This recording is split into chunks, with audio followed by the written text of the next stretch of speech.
All right, today we're jumping into an incredible story of conviction from 15th century Ethiopia. It's all about how a small group of monks, armed with, well, pretty much just their beliefs, stood up to the absolute power of an emperor and paid a terrible price for it. So let me ask you this. What if the simple act of practicing your faith, the way you truly understood it, was suddenly declared an act of treason? That's the exact spot our subjects found themselves in. So who were these people? They were the Stephanites, basically a reform movement of monks in Ethiopia. And their core beliefs put them on a direct collision course with both the emperor and the official church, kicking off a fight that would go on for decades. To really get what this conflict was all about, we've got to go back to the very beginning, to the one man who started this whole radical new movement. It all started with this one monk, Abba Estefanos. Now you have to remember, this was a time when tradition and whatever the emperor said was law. But he came along arguing for something totally revolutionary, a radical return to the authority of the Bible and only the Bible. Okay, so this slide really breaks down the ideas that made them so dangerous to the establishment. Strict biblicism meant if it wasn't in the scripture, they weren't interested. Purity of worship meant they would not bow to earthly rulers or icons, only to God. Monastic autonomy, that meant the emperor should keep his nose out of their spiritual lives. And this is a big one. They were all about education and debate, pushing their followers to think for themselves. Yeah, you can probably see where this is headed, right? These beliefs weren't just abstract ideas. They were a direct challenge to the most powerful man in the entire Ethiopian empire. And this just lays out the standoff perfectly. On the left, you've got what the Stephanites refused to do, and on the right, you have the non-negotiable demands from Emperor Zara Yaqub. No prostration, that's bowing or kneeling before the emperor. Too bad, the emperor demanded it. No venerating the cross, he made it mandatory. You see the problem? For the Stephanites, the ultimate authority was scripture. For the emperor, the ultimate authority was, well, himself. There was just no room for compromise. And from the emperor's point of view, this wasn't some friendly theological disagreement. Oh no. As his own records show, he saw this as a direct attack on the fabric of his empire. He called it heresy, accusing them of breaking the unity of the faith and disrespecting the very symbols of his authority. So what happens when you publicly question an all-powerful emperor? He doesn't just send a strongly worded letter, he strikes back and uses the full, brutal force of the state. And this was not a short-lived crackdown. I mean, look at this timeline. This was a relentless, multi-generational campaign to completely stamp out the movement. The founder, Abba Estefanos, died under persecution. His successor died resisting, and his successor died almost a century after this all began. This was a long, bloody, determined struggle. And if you want to understand the real human cost, you just have to look at the Stephanites' own sacred texts. They record this absolutely chilling detail. For the crime of refusing to bow, Abba Estefanos and his followers were chained up in iron collars and literally starved. The repression was completely systematic. The empire threw everything it had at them. They imprisoned and tortured the leaders, executed monks, burned their monasteries, and exiled followers to the middle of nowhere. They even went after any nobles who tried to help them, seizing their lands. Every single tool of the state was used to try and crush them. But here's where the story takes this amazing turn. Because after decades of this intense, brutal persecution, you'd think they'd be gone, right? Wiped out. But the movement didn't die. They found a way to survive. So, after the worst of the emperor's campaign was over, the Stephanites didn't just fade away. They adapted. They shifted their strategy, transforming from this very public target into a quieter, more resilient network of monasteries that kept their teachings alive. So how on earth did they do it? Well, they had this brilliant three-part strategy for survival. First, they formed a looser network based around key monasteries like Gunda Gunde. Second, they made themselves economically independent, relying on farming and, get this, producing beautiful manuscripts to sell. And third, they just quietly kept their unique teachings alive, protecting that flame of dissent. And because they managed to survive, the Stephanites left behind way more than just a tragic story. They created an enduring legacy of dissent that people still talk about today.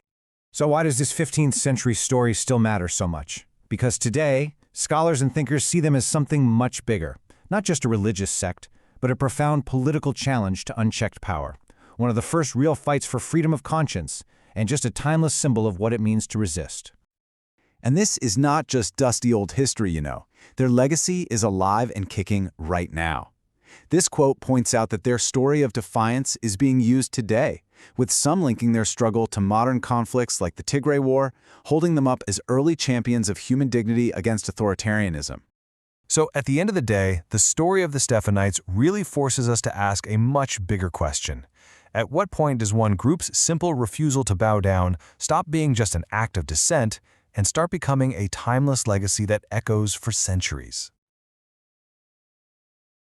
Today, we're diving into a truly remarkable, almost forgotten story from the heart of one of history's biggest shakeups, the Reformation. So let me ask you this. What in the world connects a centuries-old African church with the German firebrand who kicked off the entire Protestant Reformation? It sounds like two completely different worlds, right?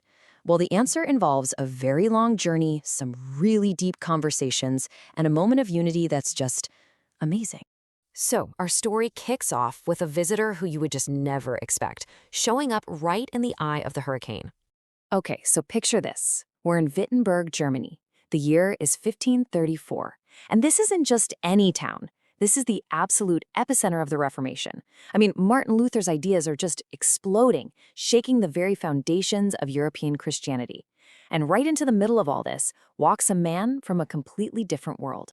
This man's name was Abba Mikhail. He was an Ethiopian Orthodox deacon, and get this, he traveled thousands of miles, maybe from the Ethiopian community over in Rome, with just one goal in mind, to find and talk to the man himself, Martin Luther.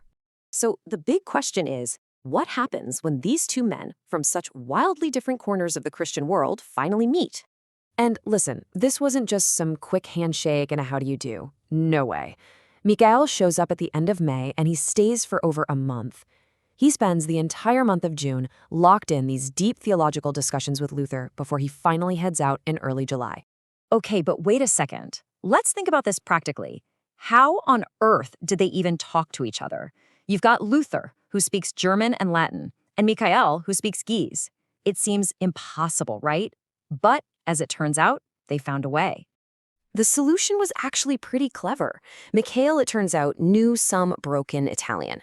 So what do?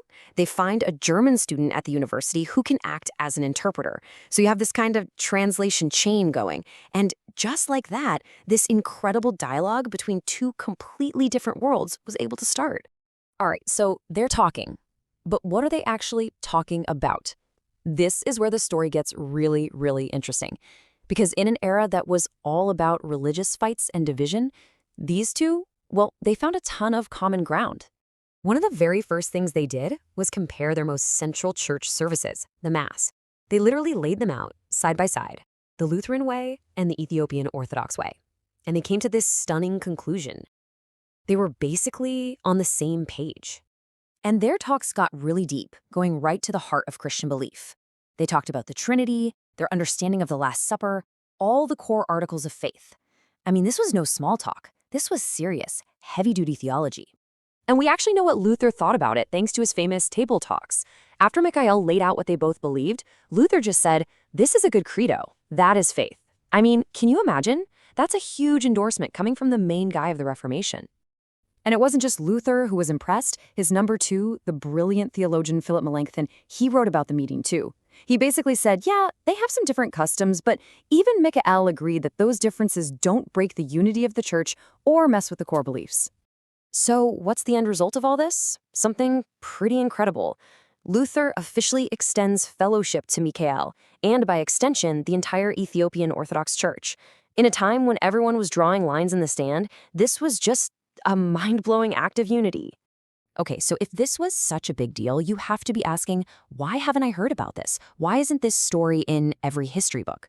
Well, that's what we're going to look at now, how this amazing story basically got lost to time, only to be rediscovered centuries later. You see, when Mikhail left town, he didn't just leave with good memories. He had proof. He was carrying a formal letter of recommendation, written up by Melanchthon and signed by Martin Luther, the real deal. But somehow, over the centuries, the details got all mixed up. For almost 400 years, history just called Mikhail a Greek clergyman, his real identity. The fact that he was Ethiopian was just gone. It wasn't until 1906 that a scholar named Ludwig Enders finally dug in and set the record straight. So why does this story matter so much today? Well, for one, it completely shatters the idea that the Reformation was just a European thing. It also gives us this beautiful, rare moment of unity in an age that was all about division. And maybe most importantly, it shows us that the Christian world back in the 1500s was way more connected on a global scale than we usually give it credit for. And that just leaves you with one last, kind of mind-bending question, doesn't it? The story of Michael and Luther was right there, just hidden in plain sight for hundreds of years.